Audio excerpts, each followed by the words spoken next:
As nossas diferenças estão naquilo que nós pregamos. Você vai numa igreja, outro dia um jovem aqui me encontrou e ele tremia aqui na frente, o William está por aí?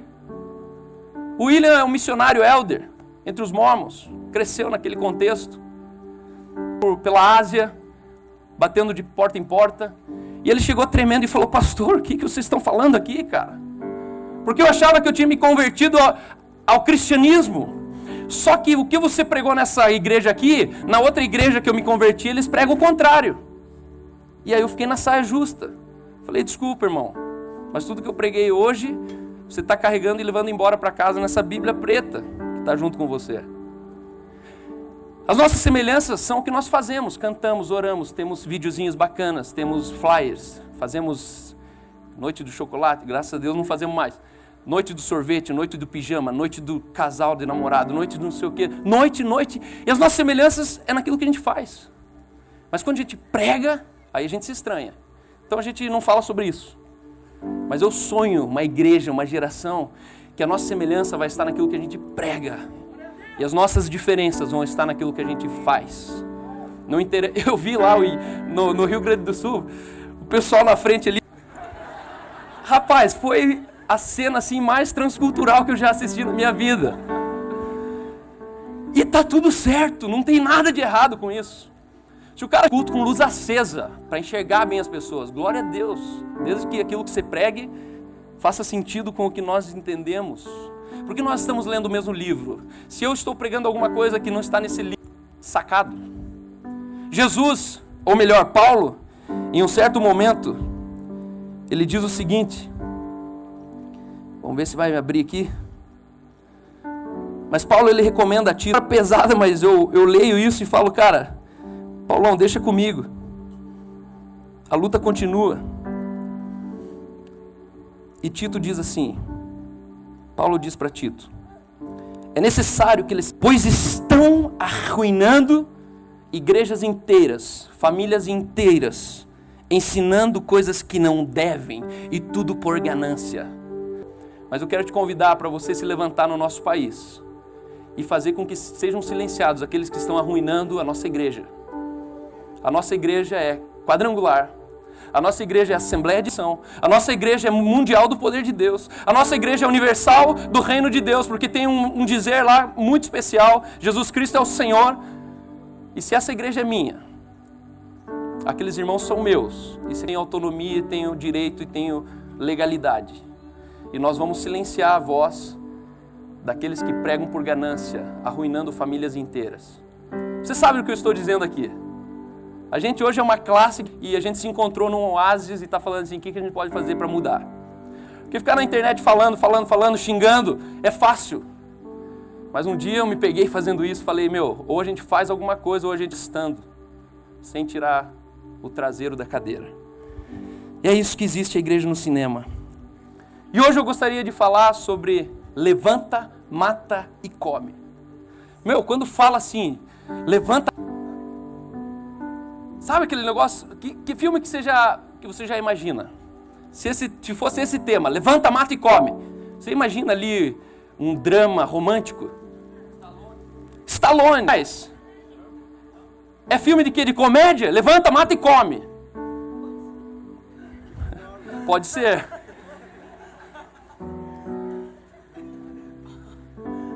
Mas daí seria invertida a sequência.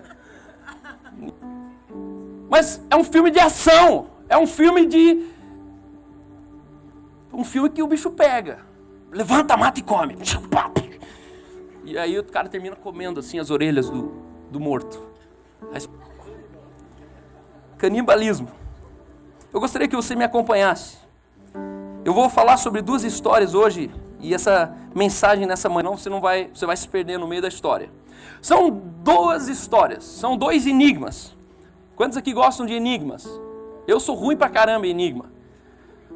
Aqueles enigmas aqui que é o que é. Um pontinho amarelo em cima da porta. Aí você fica no final é um fandango tentando se suicidar. E assim vai. Provérbios 25:2 diz que a glória de Deus é o quê? Ocultar certas coisas. Mas a glória dos reis é o quê? Tentar descobri-las. Imagine que é um caça ao tesouro. Deus, o teu pai, ele encontra glória, ele encontra graça em esconder algumas coisas. Sabe aquele perrengue financeiro que às vezes a gente passa e a gente começa, pessoal, vaquinha. Só falta o cara entrar dentro do potinho porque ele não tem mais nada, só tem ele. E a gente faz a vaquinha e de repente fala, Deus, não é possível. Tem algumas coisas escondidas que são nossas. E a Bíblia diz que a glória de Deus tem uma glória nisso, é esconder as coisas.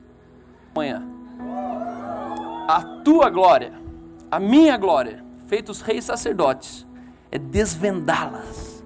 E é aí que a igreja no cinema ela começa a ganhar mais sentido do que só vir aqui e ter diversão. Finalmente estamos aqui com uma expectativa, tem algo oculto que a gente vai desvendar. E a gente já desvendou bastante. São só 2 anos, mas você sabe do que eu estou falando quando a graça te capturou.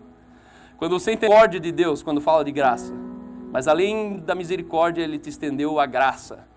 Misericórdia é você ser perdoado de uma dívida. A graça é aquele perdoador ainda te dá tudo que ele... Você não tinha dinheiro, mas além de eu te perdoar a dívida, toma o resto também. É tudo seu. E a partir dali que nós queremos falar dessa manhã, que Deus esconde, mas reis descobrem. Se você puder, abra comigo Juízes 14, versículo 12. E me acompanha nessa leitura, porque essa leitura é uma história. Essa leitura é um ocorrido. Essa leitura é emocionante. Se você não trouxe sua Bíblia, preste bem atenção no que eu vou ler aqui para você. Sobre Sansão. Sansão era um cara diferenciado. E de repente, ele descobre que ele precisa ir lá, e ele precisa fazer o arruaço entre os filisteus. Mas sabe o que acontece? Ele se apaixona por uma filisteia. Ele se apaixona por uma mulher que não é daquela raça, daquele clã. Ele se apaixona por aquela mulher que apaixonar. Sabe aquela história assim? Que o pai é alemão, é italiano, é branco e não deixa o filho casar com um negro? É mais ou menos isso que aconteceu. Ele se apaixonou por uma pessoa que não devia, que ele pelo regimento. Mas Sansão, ele chega lá e fala, não, mas é ela mesmo que eu quero. E o texto ele diz assim, disse ele, eu vou propor-lhes, se vocês puderem dar-me a resposta certa durante os 7 dias de festa, então eu lhes darei 30 vestes de linho e 30 mudas de roupas. Se não conseguirem dar-me vestes de linho e 30 mudas de roupa, proponho-nos o seu enigma, disseram, vamos ouvi-lo. Então, Sansão ele prepara uma festa de casamento, naquele tempo. Ele fala assim, vou convidar os amigos da noiva. Eles são filisteus, eu não gosto daqueles caras. Mas eu vou ainda fazer uma aposta e vou fazer com que eles paguem minha festa. Ele era empreendedor. Ele falou, eu vou fazer uma aposta. E a aposta vai ser o seguinte, se eles perderem, eles têm que me dar 30 mudas de roupas. E se eu perder, eu preciso dar para ele. Faz essa aposta. E ele não conhece ninguém daqueles amigos da noiva. Então eles topam a aposta. Então, disse Sansão, do que come saiu comida, mas do que é forte saiu doçura. Você já ouviu esse enigma? Se o cara chegasse e falar, o que é, Léo? Do que come saiu comida, mas do que é forte saiu doçura. Parece contraditório, né? Um cara forte nem sempre é doce. Mas saiba, todo forte é um doce. Lá no fundo, ele é um doce, por isso que ele é forte. Ele é mais forte do que só a doçura. Ou ele é mais doce do que só a força que ele tem. Durante 3 dias, eles não conseguiram dar resposta. Então começaram a festa, era 7 dias de festa. 3 dias, todo mundo lá festando e tal. E Sansão ali na dele, né? Não, podem beber. Tem vinho aqui, ó, chileno, tem argentino. Vocês que vão pagar a conta mesmo. E ele ia mandando descer. Só que chegou no 3º dia, os caras não souberam qual que era o enigma. E aí começou o desespero. A gente vai perder aqui, ó. A gente vai perder tudo que a gente tem. A gente que vai pagar essa festa. No 4º dia, aqueles amigos da noiva chegaram e disseram à mulher de Sansão, convença o seu marido a explicar o enigma. Caso contrário, poremos fogo em você e na família do seu pai. Já imaginou? Os amigos do teu casamento De repente a chave mudou. Não, tá muito... Ou seja, eles descobriram que eles estavam sendo roubados. Entre aspas. Mas na verdade, eles que toparam. Mas ele falou, se ele não contar para nós esse enigma, a gente vai matar por fogo em você e na tua família. Isso aqui não é uma parábola. Isso aqui é um fato. Você vê que o negócio era mais louco ainda do que hoje. Então a mulher de Sansão implorou-lhe no meio da lua de mel lá, uma noite, na hora que Sansão foi abrir o presentinho, ela fechou e falou, não, você vai ter que contar primeiro. De repente ele falou assim, não. E de repente, viu como vocês não enxergam aquilo que vocês veem? Aí ó.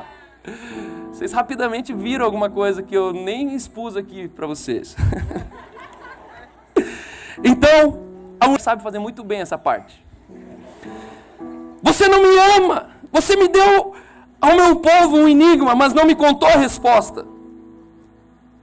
Aí ele fala, sabe o quê? Eu não dei. Respondeu ele, por que me deveria explicar a você? Maldade do cara. Parece lá em casa, não parece? Nem meu pai, minha mãe, agora você. Foi mais ou menos assim. O restante da semana da festa, se era 3 dias, a festa era 7, passou 4 dias chorando. Acabou ali o casamento. Por fim, no 7º dia, acho que Sansão não aguentou mais, pois ela continuava a perturbá-lo. Ela, por sua vez, revelou o enigma para quem? O seu povo. Antes do pôr do sol do 7º dia, os homens da cidade vieram a lhe dizer, Sansão, o que é mais doce do que o mel? Que você come, mas sai comida? E o que é mais forte do que o leão? Daquele que é forte, mas sai doçura? E aí eles descobriram o enigma. Sansão lhes disse, se vocês não tivessem arado com a minha novilha... O cara é bom, né, meu? Imagina você falando tua mulher assim pro teu brother. Se você não tivesse meu enigma, se vocês não tivessem utilizado daquilo que é meu, vocês não teriam chegado naquilo que eu propus para vocês. Mas a Bíblia diz, então o Espírito do Senhor apossou-se de Sansão. Ele desceu a Escalon. O Espírito do Senhor se apossou de Sansão a fim de ele ir e matar 30 homens.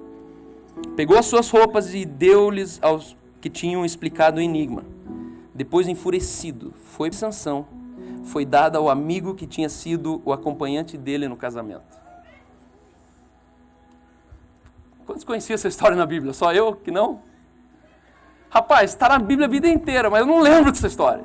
Você começa a ler umas outras partes da... Aliás, quantos aqui gostaram das férias? É bom, né? Pessoal que foi para Miami, para Orlando, Califórnia. Pessoal que foi para Araucária, para Matinhos, para Balneário. Pessoal que foi para Floripa. As férias existem para isso, meu. Dá uma volta. Vai até Colombo, pelo menos. Tem umas grutas ali para trás, ali tem um...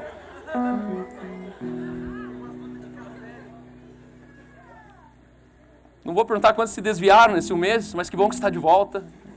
Deu tempo de você voltar rapidinho, isso é muito bom. Mas entende que, de repente, Sansão, e aqui que entra o que eu quero dizer, Sansão, ele tinha um enigma produzido por ele. Sansão, a história conta que quando ele foi lá querer casar com a... Eu não lembro se Timna é o nome da mulher ou o nome da cidade, mas era Timna. Quando ele foi para casar com Timna, apareceu um leão no caminho. Sabe o que ele fez? Sem nada na mão, Sansão foi lá e rasgou o leão como um cabrito. Não sei como rasga um cabrito. Mas o fato é que Sansão chegou ali e pá! Eu acho que ele nem sujou a roupa, porque os pais dele estavam juntos e ninguém percebeu. Só que passado dias, ele pega o mesmo caminho e quando ele olha para o lado, o que tinha ali? Tinha um leão com mel dentro.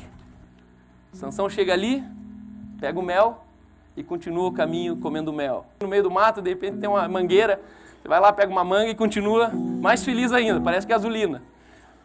Tipo, você estava cansado, né? A hora que você encontra uma mangueira, você fala, nossa, agora dá para andar mais feliz mais um pouco.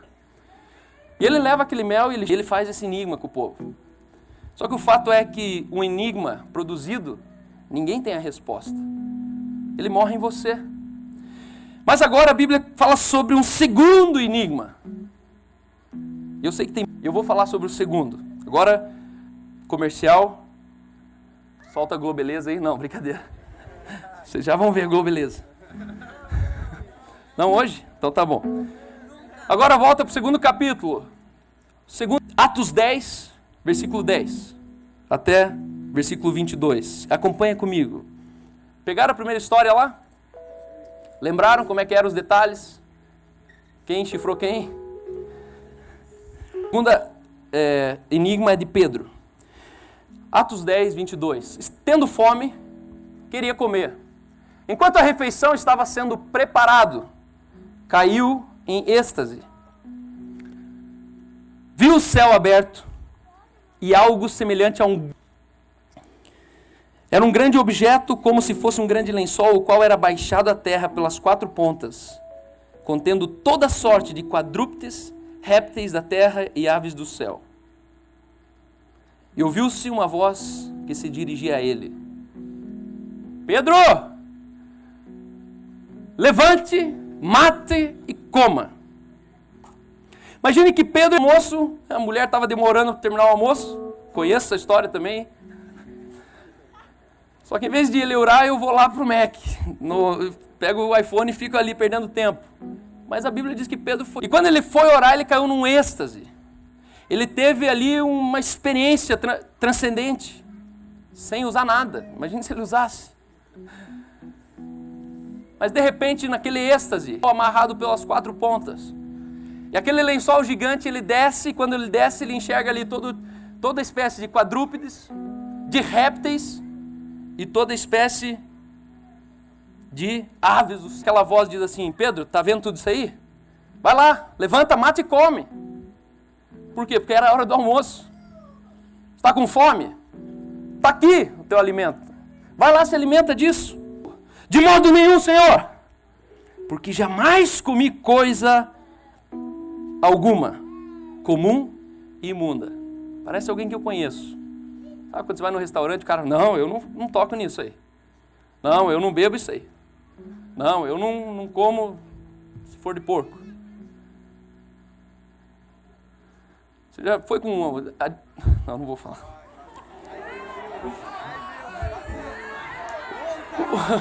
Um dia eu estava na churrascaria, meu pai falou assim, tem linguicinha de adventista? Aí o cara falou, não. Como é que é a linguicinha de adventista? Não, aquela banana frita que ele está servindo na outra mesa. Eu nunca mais esqueci que linguicinha de adventista é banana frita. Porque eles não comem carne de porco. Para quem não sabe.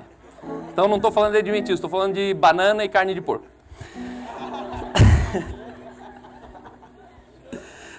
Pela segunda vez, a voz lhe falou, ao que Deus purificou, o que eu purifiquei, o que meu Deus purificou, não consideres comum. Sucedeu isso por 3 vezes, e logo aquele lençol foi recolhido ao céu. Enigma. Imagine você orando, aparece uma visão, você corresponde com a visão como se tivesse entendido, e a voz fala assim, não, você não entendeu nada. Não considere comum, impuro aquilo que eu purifiquei, aquilo que Deus purificou. Esse foi um enigma revelado. Diferente do enigma de ser uma piada, veio da mente dele, veio da experiência dele. Esse foi um enigma que veio de fora para dentro na vida de Pedro. Foi um enigma revelado. Pedro, ele não viajou na maionese. Imagine você isso. Você recebe um enigma na sua mente, na sua vida, que você nunca se preocupou em construir esse enigma. Você ficaria inculcado. Me escreveria lá na minha fanpage ou no... Porque você ia procurar ajuda. O que isso quer dizer, pastor, na minha vida? Porque eu não procurei esse enigma. Foi um enigma que veio até a minha vida. A primeira reação de Pedro foi a reação que eu e você normalmente nós temos. Foi a negação. Não. Sabe o escândalo da graça? É um enigma. Sabe quantas pessoas até hoje falam não? Essa semana eu postei, era para perdão dos pecados.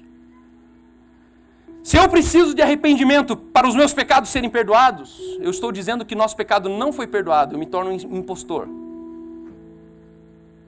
Meu irmão, você não tem perdão dos teus pecados por você ter se arrependido dos teus pecados, crendo e tendo a fé em Jesus Cristo, aquele que removeu o pecado do mundo. Então para de exigir perdão daquele filho. Para de exigir perdão, bebe todo dia, chega e dá porrada em casa. Para de exigir perdão, começa a afirmar que ele já é perdoado. Você já é perdoado. Amanhã você vai zoar de novo, você já está perdoado. Esteja para ele. É pela fé em Jesus Cristo. Não é pelo seu remorso. Ah, mas eu não me arrependo, pastor, então por isso que eu não paro. Porque eu gosto. Amém, eu também gosto. Mas a hora que você começa a entender que foi por Jesus. Aliás, você sabia que não foi a cruz que te perdoou dos pecados? Não foi a cruz. Qual foi o escândalo da cruz? O escândalo da cruz, feitos filhos de Deus, ponto. É isso.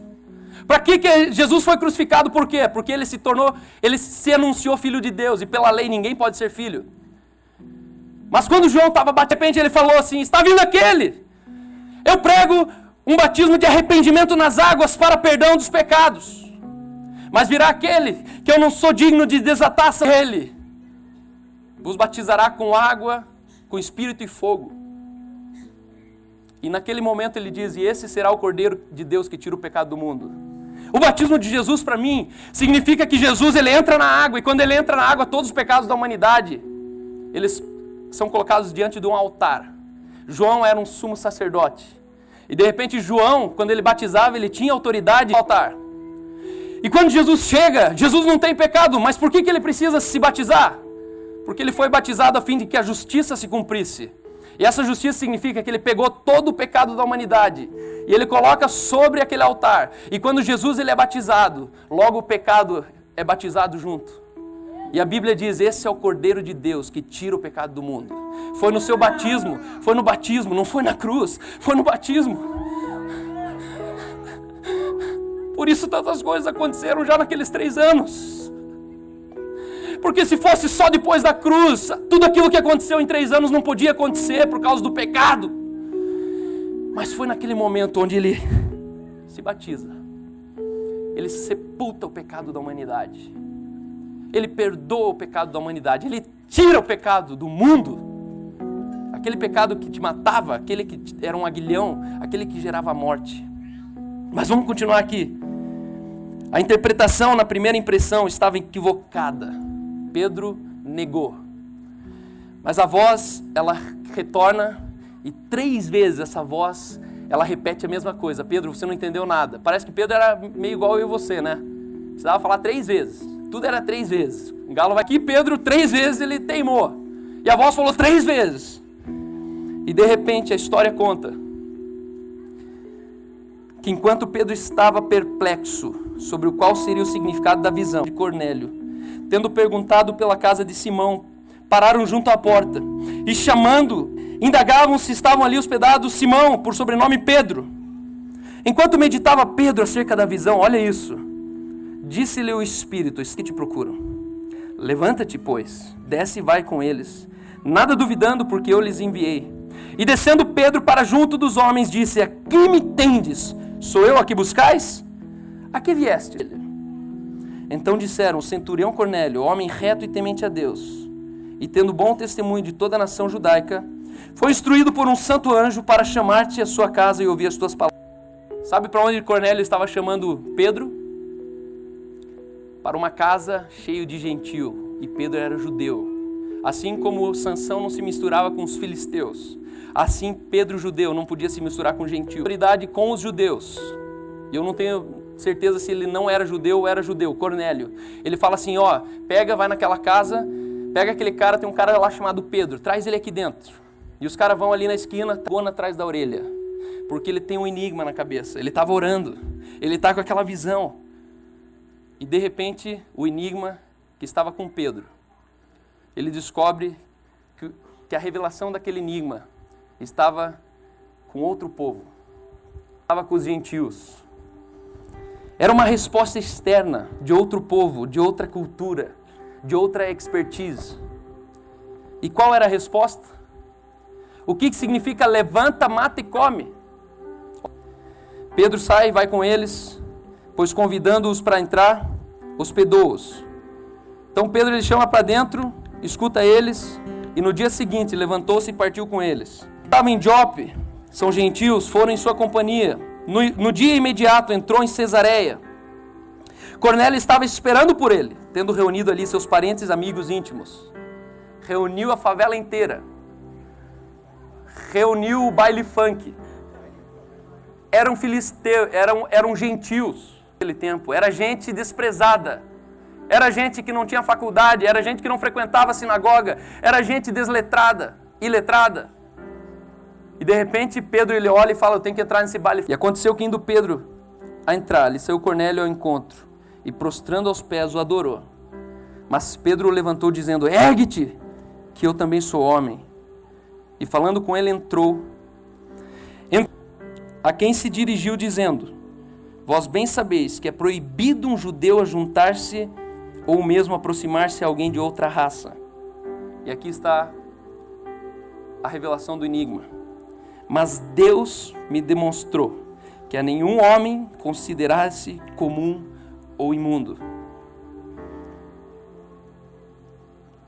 Quando Pedro ele entra naquele contexto, a resposta estava naquela sala. Não consideres imundo e nem comum aquilo que eu purifiquei e aquilo que eu criei. Deus só pode purificar uma coisa que estava impura. Não consideres imundo aquilo que eu purifiquei. Era imundo, de fato era imundo. Não consideres agora impuro aquilo que eu purifiquei novamente. E não consideres incomum aquilo que eu tornei novamente especial. E de repente Pedro ele entra ali e a ficha cai. Porque a resposta não estava no povo dele, estava fora do povo dele. A resposta estava em outro ambiente. A resposta, e aqui eu quero terminar, existem revelações que Deus deposita em nós, mas nós só vamos descobrir seus significados fora do nosso habitat gospel. Existem enigmas que Deus coloca dessas manhãs na sala do cinema, que você não vai encontrar a resposta desse enigma aqui dentro. Você vai encontrar lá fora. Você vai encontrar esses enigmas lá entre as prostitutas. Você vai encontrar esses enigmas dentro de orfanatos, na favela. Você vai encontrar nos lugares mais improváveis. Semana passada eu fui num lugar improvável, chama Caverna dos Rancho dos Profetas. Uma casa de recuperação que tem em Paulo. E lá eu vi a glória de Deus. E alguns enigmas dentro do meu coração foram revelados naquele lugar. Existem assuntos na existência humana que somente os experts descobrem. O iPhone não foi um crente que descobriu.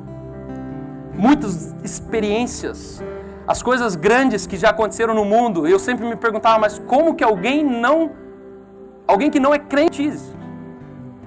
E ali o Espírito Santo falou, porque você considera impuro aquilo que eu já purifiquei. Você ainda acha que eles são pecadores? Você ainda acha que eles não têm espírito? Você ainda acha que eles são depravados, ociosos?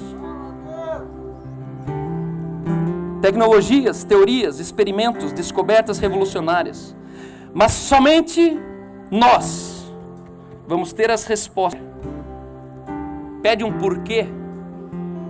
Essas pessoas que Deus purificou, que outrora eram impuras, pessoas que descobrem tecnologias, grandes descobertas. E o quê? Eles são bons naquele assunto, só que eles nunca souberam o porquê. Eles não sabem porquê. Porquê da Lua, porquê do Marte, porquê dos outros planetas. Mas eu e você, nós não sabemos o quê, mas nós sabemos porquê. Nós sabemos o porquê de toda a tecnologia. Nós sabemos o porquê de todo o ambiente, do meio ambiente, dos fenômenos naturais. Nós temos o direito e nós temos a capacidade de entender porquê. E pode vir qualquer cientista que existe. O quê dele nunca vai ser maior do que o meu porquê. E de repente você começa a falar com médicos. E ele sabe, escuta você, ele fala, cara, eu entendi porquê. E eu não sou ninguém, e você não é ninguém, você é só Pedro. Pedro que estava orando na igreja de cinema. E você sai daqui com o enigma. No meio da tua faculdade o enigma se revela, e você sabe do que eles estão falando. Meus irmãos, por isso, eu quero dizer nessa manhã, levanta, mata e come. Laja, ataca, se expõe, entra no meio. Mata significa sujeita, domine. E terceiro, agora desfrute. Sansão levantou, matou e no final saiu comendo. Aquela aparente ameaça que era um leão, terminou dando para se deleitando. Existem assuntos que eu e você como igreja, nós precisamos entender. Que em todas as esferas da sociedade, no passado, antes da obra redentora de Cristo, eram de fato impuras, mas Deus em Jesus as tornou pura novamente, para reinarmos em vida, governando e deleitando-se na nossa herança. É tempo de eu e você, nós desfrutarmos de tudo que é nosso. Existe um enigma na igreja chamado sexo. Sexo é bom, se não fosse bom a gente já teria esquecido o que era isso. Mas a gente sempre lembra de novo que é bom. E eu confesso que por muitas vezes eu me sentia na obrigação de trazer uma resposta para você sobre sexo. Mas conversando com irmãos na comunhão, nós chegamos à conclusão que nós temos o porquê do sexo. Só que não vai ser entre nós que nós vamos te ensinar o que é sexo. Nós somos judeus. Nós somos igreja. Nós somos gospel. Nós somos outra classe. Nós somos uma bolha. Nós somos um quadrado. Se eu começar a falar aqui de como faz sexo, você vai começar a ver sexo na minha esposa. Você vai se ver fazendo sexo com a minha esposa. Por isso que nós não conseguimos falar de sexo na igreja. Porque se eu falar do quê, isso vai explodir, dar um caos. Existe um enigma do sexo aqui dentro, mas você vai precisar encontrar lá fora. Vai visitar a sexóloga. Vai falar com quem está dando que nem chuchu na cerca. Porque ela vai te contar os detalhes, mas quando ela já não era ninguém para você. Entende que essas coisas, elas estragam a nossa relação. A gente perde o respeito, algumas coisas que a gente fala um pro outro aqui dentro. A gente é judeu. Talvez eu perca o respeito. E eu quero te encorajar. Aqui é um lugar de enigmas, mas a revelação, meu irmão, está na nossa sociedade. Não tenha medo de andar entre os políticos, com um deles.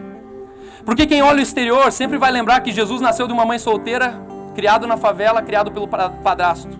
Essa era a aparência de Jesus. É um coitadinho. Eles vão falar, não, ele é um desviado. Olha, ele está andando lá no meio está nas portas da balada lá de Balneário, eu vi.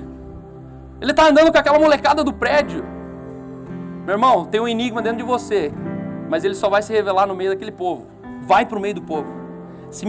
Quanto tempo que eu já estourei? Quanto? Alguém sabe? A gente precisa entender uma coisa. Eu sou comportado todos os dias aqui.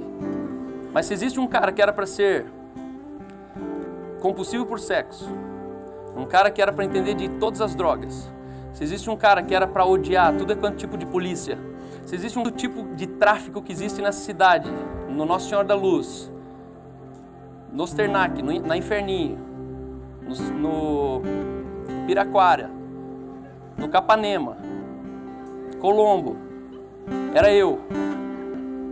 Eu te faço uma pergunta: se você pegar uma ovelha, um lobo, se você pegar um lobo e colocar ele no meio de um rebanho de ovelhas por um ano, e esse lobo ele dormir com as ovelhas, ele ir comer o pasto da ovelha, ele comer a ração da ovelha, eu te pergunto, em quantos meses esse lobo se torna uma ovelha? Quantos? Nunca. Uma ovelha. E colocar ela por um ano no meio de um rebanho de lobos. Em quantos meses ela se torna um lobo? Nunca. E gospel, evangélica, ela não crê nisso. Ela pensa que o cara saiu daqui no meio, vai andar com um lobo, ele vai se tornar lobo. Mito, isso é mentira, isso não existe. Não existe. Não considere impuro aquilo que Deus já purificou. Não considere comum aquilo que Deus tornou todo especial. Peça tanto naquilo que a gente prega, porque de fato, enquanto Jesus viveu, ninguém conseguia ser como Jesus, era impossível. Mas o dia que Jesus morreu, ressuscitou como Jesus, pode ter toda a estatura de Jesus. E é aí que a gente acelera, porque é muito fácil, mas não é o que eu fiz, mas é o que ele fez. Não é porque é fácil para você, mas é porque foi impossível que ele operou. Ele operou. Por isso não tenha medo de andar entre os meios que você não se sente confortável.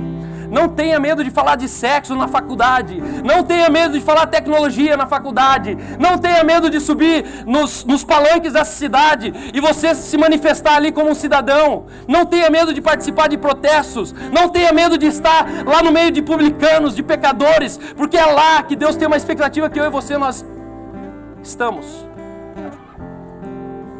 Porque a Bíblia diz que Deus não faz acepção de pessoas.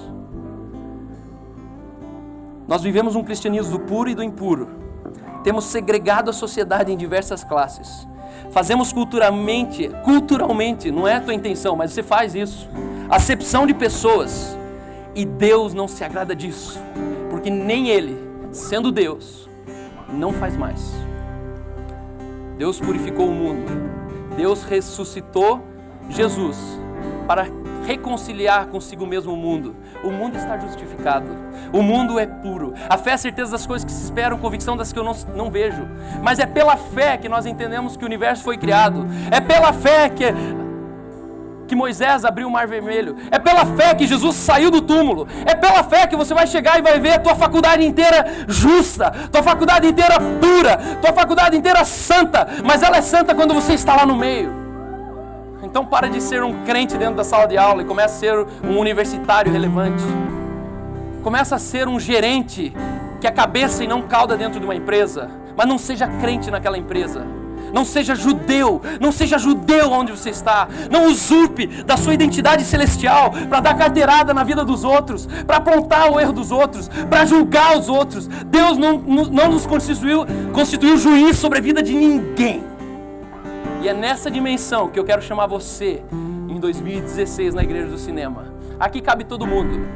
Cabe prostituta, aqui cabe travesti, aqui cabe homossexual, aqui tem já um monte de homossexual.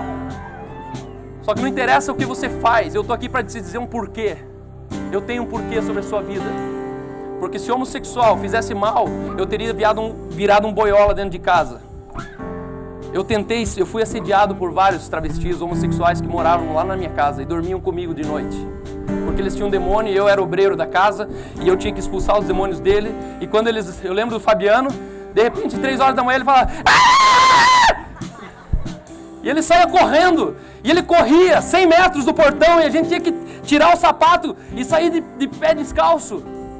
Para ir lá dentro do cemitério, pegando o Fabiano e falando "Fabiano, vem aqui em nome de Jesus." E vira homem.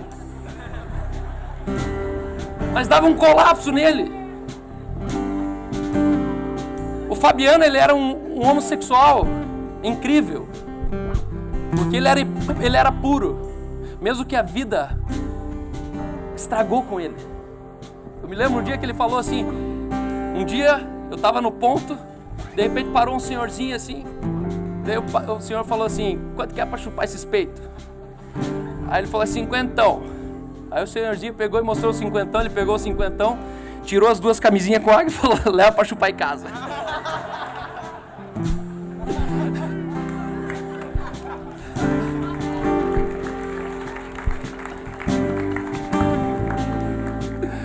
Então, você não entende às vezes que eu tô pregando por que eu sou assim, mas é por causa dessas coisas.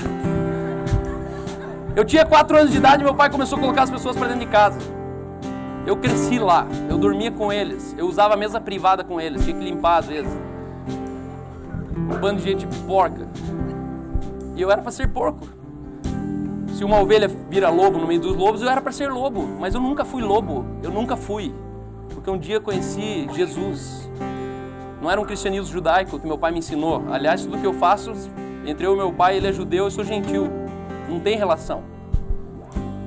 Mas hoje a gente descobriu que não há mais judeu, não há mais gentil, não há mais alemão, não há mais italiano, não há mais americano, não há mais favelado, não há mais juiz, não há mais doutor, não há mais. É uma linha reta, todos nós fomos elevados à dignidade. Não consideres, pois, impuro aquilo que Deus purificou, e nem comum aquilo que Deus tornou incomum. Mas eu quero te dizer, levanta, mata e come. Você sabe o que eu estou te falando agora. Você vai falar isso para frente, ninguém vai entender o que a gente está falando, mas isso vai ser uma missão. 2016, levanta, mata e come. Vão falar mal de você. Jesus era filho de mãe solteira. Olha lá, hein? José. Ninguém nasce assim, né, José? Criado lá no meio do Belém. Lá na favela, lá em Nazaré. Lugar de gente ruim, gente pobre, lugar de gente esquecida. E de repente ainda tem um padrastão lá. Você acha que José se sentia pai ou padrasto de Jesus? A cabeça dele era o padrasto, não saiu dos ovos dele. Era padrasto. Jesus foi criado por padrasto. E você pensa que você é menos porque foi criado por padrasto. Você não é menos. Você não é impuro. Você não é comum. Vamos nos colocar de pé.